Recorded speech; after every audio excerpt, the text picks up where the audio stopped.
this installation demo, we will walk through the following things.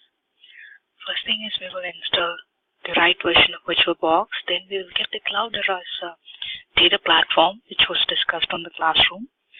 We are going to use the VirtualBox, so you're going to look at the Quick Start Virtual Machine, download it from the website, and then we're going to have the first look of running the cluster. Then we'll upgrade the Java Virtual Machine so that we point to JDK version 8. This is the prerequisite for running Spark 2. And then we'll go ahead and we'll do the steps that's necessary to upgrade the Spark framework. After which we'll update Scala ID, also use the latest SPFT tool. Once all of this is done, we will restart the cluster and see if the installation is properly done. So as you can see, there are quite a number of steps here.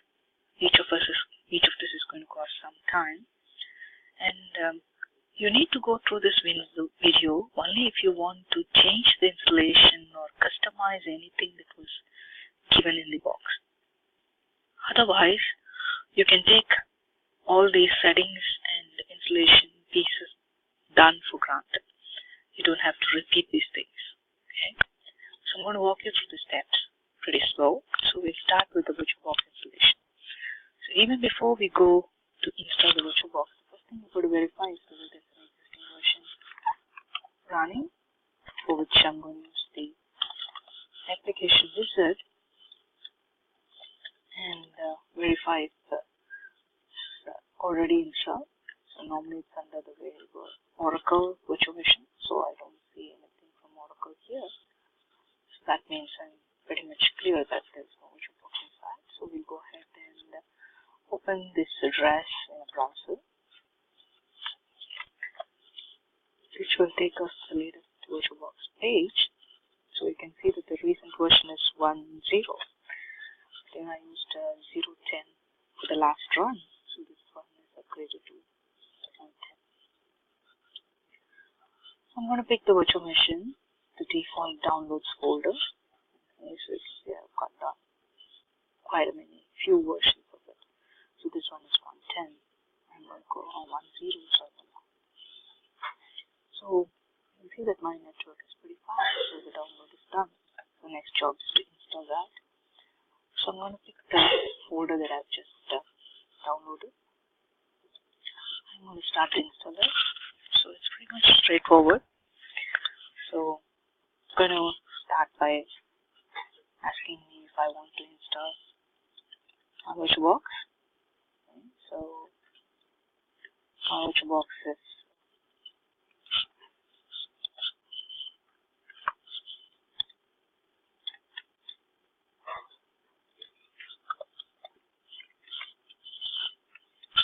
accepting the defaults here. That's fine. I'm creating all the shortcut menu and file association. It's going to tamper the NIC card, which is the network interface card, and I'm fine with that. When I say yes, it goes ahead. So when I click install, you can see that it asks me for the administrative rights, and then it proceeds to install the VirtualBox 6.1.0.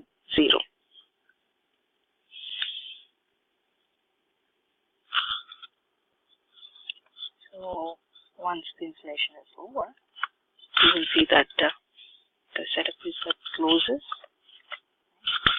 and when I say finish, it's going to start the virtual machine. If you would like to use the additional extension pack, which is usually helpful for me to do the control copy paste, which is usually a recommended way of dragging code. So it is asking me to upgrade the extension pack as well. So I'm going to say download.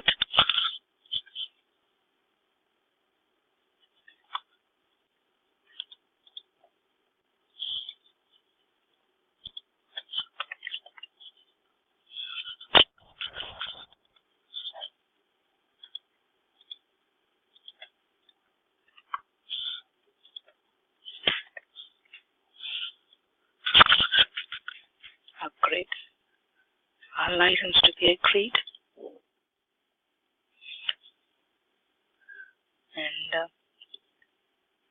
well as removing the old copy of the VirtualBox, it's just fine. So that should complete the VirtualBox installation. So if you click on About VirtualBox, you will see that the version that we have currently installed is 6.1, and of course we have also upgraded the recent extension pack, right? So that should be okay with that. So in case your extension pack is not auto upgraded like I was trying to show, you can come back to this website and look for the extensions packages and pick the right one and then go ahead and install it. Okay, so that's an additional step in case an extension pack was not installed. So this completes our first step, which is VirtualBox. Then we are going to move on to the Cloudera download. So as you can see, I'm bookmarking the Cloudera Start Virtual Machine. I'm going to open this in a browser again, which takes me to the Cloudera website. I got to pick the platform that I want to work with. In this case, it's VirtualBox. So select that, and I say get it now. It usually asks me for a sign-in. You can go in, register your name, email address, and everything. Create a Cloudera account, and then go ahead and download it. In my case, I already have an account, so I'm going to just sign in.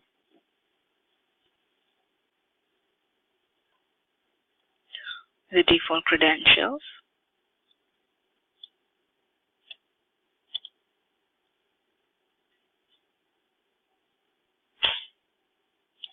So this will allow me to pick my VirtualBox and start the download.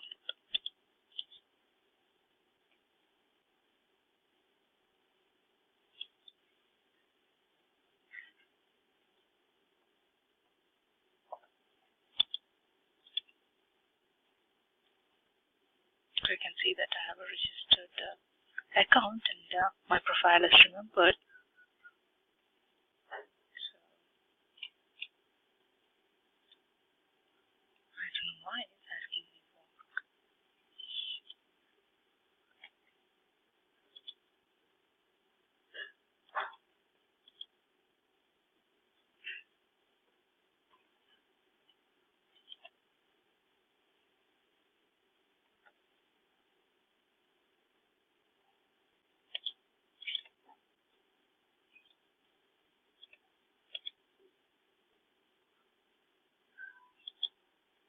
I seem to be going in cycles. Let me figure this out. So now that I have properly logged in, I had a cookie issue, so I cleared my cookies and that helped it. So now that I select the download, it usually asks me for an acceptance. And as usual, I would never scroll through the license. I just blindly submit and accept it. So you can see that it is bringing me to the quick virtual machine. So I'm going to store it in, say, a new folder. I'm going to call this as new folder Beat 2020. So I'm going to store it inside here. Because my C drive is completely full, I'm going to pick the D drive. And as you can see, it's a slightly larger download. It's around 5.5 GB. It's going to take 4 minutes for me. So I'm going to pause this recording and come back when the image is quite done. Now that the download is completed, the next step is for me to go and unzip the file and start using it. So I'm going to show it inside the folder. As you know that we have downloaded it into the D drive and it's inside the folder called V2020. One important recommendation that Cloudera tells you is to choose 7-zip. If you use any other unzip tools like WinRAR or Windows Zip File, I don't see the image completely error safe. So I've usually had situations where students complain that the image is corrupted and all that. So please follow Cloudera's recommendation. Use 7-zip program to unzip the big file. So in this case, what I'm going to do is I'm going to right click and use my 7-zip tool and extract the image. So what happens with 7-zip is it uses general Linux-based tar image compression algorithm. So you would be able to see the Cloudera's quick start machine without any issues on the file formats and so on and so forth. So it's going to complete the installation, unzipping of the tar file, and also it does the unzipping. So you should be able to see Cloudera folder being created, as you can see here, and of course 2 images, which is going to be the start of your quick image virtual machine. So the next step is to import these appliances, give a custom name, and start working on them. So that completes the second step of downloading the quick virtual machine. So we have installed VirtualBox. We have downloaded the quick virtual machine. So now let's go into taking the first look for Cloudera's virtual machine. So in this case, what I'm going to do is I'm going to walk you through the tour, and then we'll make this video stop here, make it as part 1, and then I'll make another video that walk you through the installation steps for JVM, Spark, Scala IDE, and so on and so forth. So the next thing is to start the virtual machine. So I'm going to go back to my desktop and see if virtual machine box shortcut is created. Yes, in this case it is there. So I'm going to select that, which opens up the VirtualBox for me. So my next job is to use import. I can either use the shortcut or go to the file menu and say import appliance, whichever is convenient for me. So I got to pick the local file system. So as you know that I'm using this PC, D drive, and I called it as speed 2020. I'm picking that. Inside this, I have the VirtualBox, which I'm selecting. But I have to do a little bit of customization here. 1, I want to increase the CPU. 2, I want to increase the memory, but those things are a little later. The first thing I need to do is to make sure that I have pointed a folder where there is enough memory. So what I'm going to do is I'm going to call this as D drive VirtualBox VMs. Okay, and I'm also going to give a name. I'm going to call this as speed 2020, so that's easy for me to access it. And in case I want to baseline this image, it's easy for me. Okay, so I'm going to call this as D Visual VM V2020. I'm going to say import. So this should by and large import the whole virtual machine image for me to be able to run the Linux system on my Windows platform. So it's going to take a minute or so. I'll give it time for importing. Then I'm going to walk you through the other minor settings that are necessary for tweaking the settings for a faster response time, performance, and all that. So stay tuned. Another 2 minutes, I'll be able to walk you through those steps. So in the meanwhile, we're going to have a first look. So I'm going to also push in a little bit of instructions on what are the account settings and so on and so forth. So you see that when you want to log in, there are multiple login accounts. So when I'm going to try this quick virtual machine, the account name is Cloudera and the password is Cloudera as well. I'm going to use the same thing unless I'm doing some installation where I will be using sudo preferences. Sudo is super user tool. And if I'm trying to reach my MySQL, which is also installed internally, the username is root and the password is Cloudera. Even the Hue file browser, Cloudera Manager, everything uses very similar usernames and passwords. So when I log in, I'm going to use the username Cloudera once, and it always remembers it for the subsequent logins. Right? So with that out of the way, so let's see what else to tweak here. So my machine is imported, but I would still like to change certain settings of this image. So I'm going to click on the settings. One thing that I like to do is to see that I have more processors. Okay, so 4 is good, so I'm going to use 4 processors out of my 12. It's available. 4 GB is too small. My recommendation is 12, so I'm going to put it somewhere on 16 and hope that's okay. Okay, so I'm going to fix it as say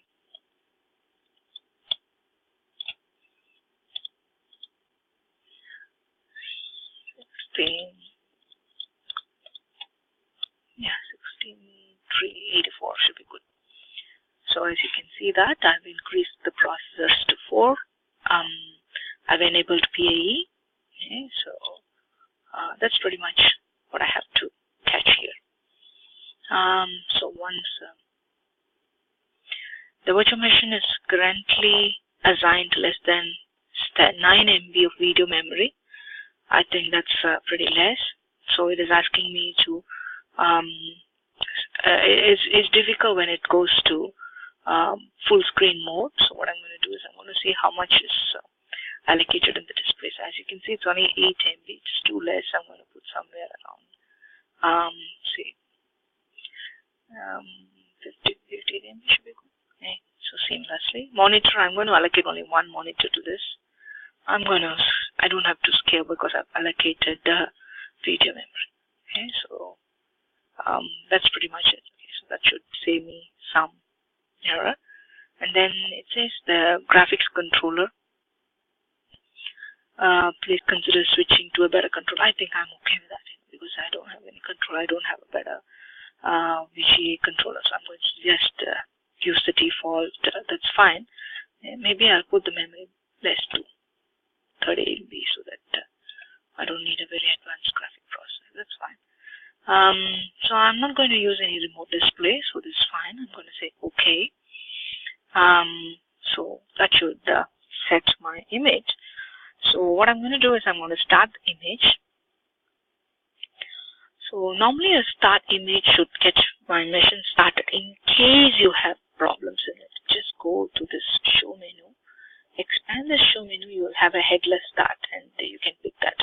In my case, I think it's starting properly, so I shouldn't be bothered by headless start. In case you have trouble running editors and have enough memory, it's going to ask you to restart again. In such a case, you can come to the show menu and choose a headless start. So I think we're pretty much done with the quick VM. Okay, so as you know that the user account is Cloudera and Cloudera. Let's watch if the machine is up and running.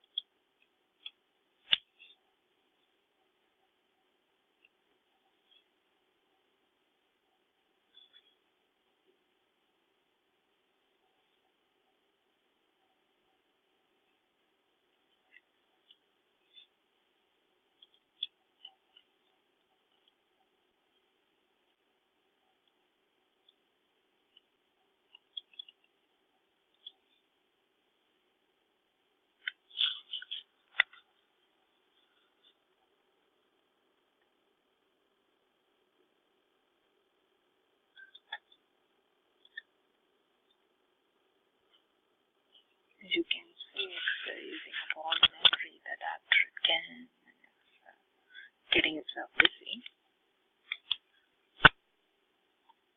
So maybe I'll pause the video here until it starts and then come back and continue. Here we go. So you can see the Cloudera machine is started and it also opens up my Cloudera welcome page. It is telling me that there's a pseudo distributed cluster, there's a manager node, and there's one worker node allocated. And of course, it's going to give me a lot of shortcuts to all the training programs. You can see that there are additional guest recommendations. Okay, so you can go ahead and then install those extensions or keep it for another time. Okay, it's up to you. So the next thing that I want you to see is to look at the Cloudera Manager bookmark that is there on the browser. So let me teach you how to start the browser first. So you see this world icon and the mouse button. This is usually the preferred default browser setting. So I click that. It opens up a very simple quick start page that was just now published. But if I would like to use the Enterprise Edition, I should use the bookmark, which is Cloudera Manager here. And when it gets connected, you will see that it is linked to the current services that are running. So let me walk you through the current services. So give it some time. It may or may not have all the software installed.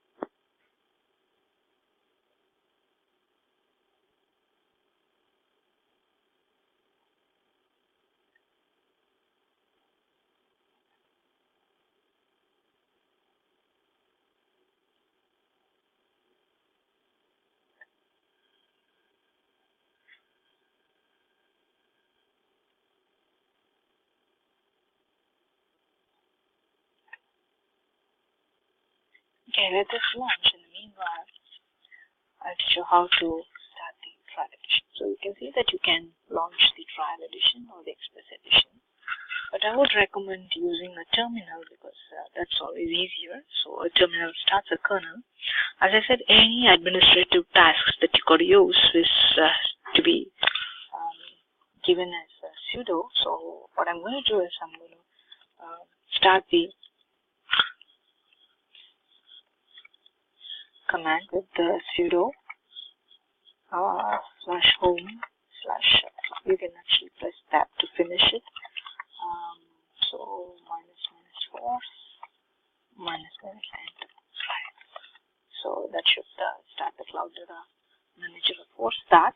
Okay, so this is also how to make sure that the Cloudera Manager's enterprise license is kicked in. So the moment you do this, I think this virtual image is valid for the next 6 months. You should be able to run the scripts in the CDH Manager effortlessly to be able to program further. So you can see what it is trying to do is it's trying to bring down all the Express Edition services, and then it will try to restart all the Cloudera Manager services, which is the full-fledged server. Okay. So I'm going to leave this window open for quite some time until the service is ticked up. And then we can see what services are currently running. So this is going to take some time, so I'll pause the video here and come back to continue the instructions. So as you can see here, it is restarting the Cloudera Manager server. It is also waiting for the Cloudera Manager API. So when the quick start services are properly installed and configured, you will see that you'll be able to run all the default services that are being installed. The only thing that we may need to change from this setup is to upgrade the Spark version from 1.6 to 2.4 because 2.4 seems to be the latest Spark version.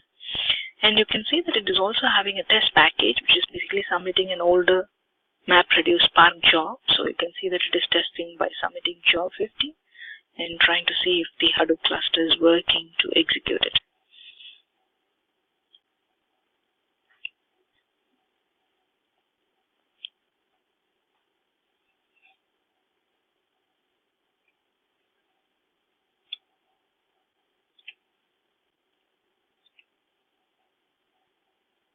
See that all the services are properly deployed. So we will be able to see the Cloudera's quick start image at port 7180. To log into the system, the username is Cloudera and password is Cloudera. So let me just click on the version of it. So alternate is to just copy the URL, copy link address, and come back here. So this is the way to start it. If you do not want to do that, the alternate is to just click on the Cloudera bookmark. So because this is the first time you're logging into the Cloudera Manager, it's going to ask you for the license agreement. You agree that. And as I mentioned, the username and password for both Cloudera. I hope I spelled it right. I have to say remember so that I don't have to put this every time. So what I want you to look at is you can see that there is a HBase installation work installed. There is a HDFS. There's a Hue browser, which allows me to do file browsing on the HDFS. Impala is the search service, Uzi is the scheduler, Spark. The Spark version that is running is basically Spark 1. Okay, we're going to upgrade this to 2. So you have Spark Scoop 1 and Scoop 2 both running. This is Yarn. And the Zookeeper is taking care of all your services that are currently running. So this is fine. So what I'm going to do is I'm going to stop this because I'm going to go ahead and so right now the services are running. So either I can restart the service or stop it.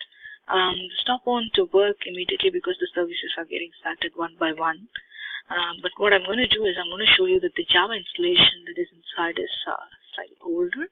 So we will complete the part 1 discussion here and go ahead to install the JDK and upgrade the Spark version to version 2 in the next part of the video. If you want to see what kind of Java installation we had, just type which -Java. So it gives you the GNU license and the location where the Java is. Underneath it says version, Java version. It's pointing to 1.7, build 67. A slightly old runtime. So the next part, we are going to continue with the rest of the installation. So we have done checking the startup. So this is part 1. So I'm going to cut the video here. So this one is going to be called as part 1. And I'm going to make the second video, which is part 2. And this is going to take you through the steps of upgrading the JVM, upgrading the Spark, and of course upgrading Scala and so on and so forth. So thank you for staying with me so far. So these are the installations.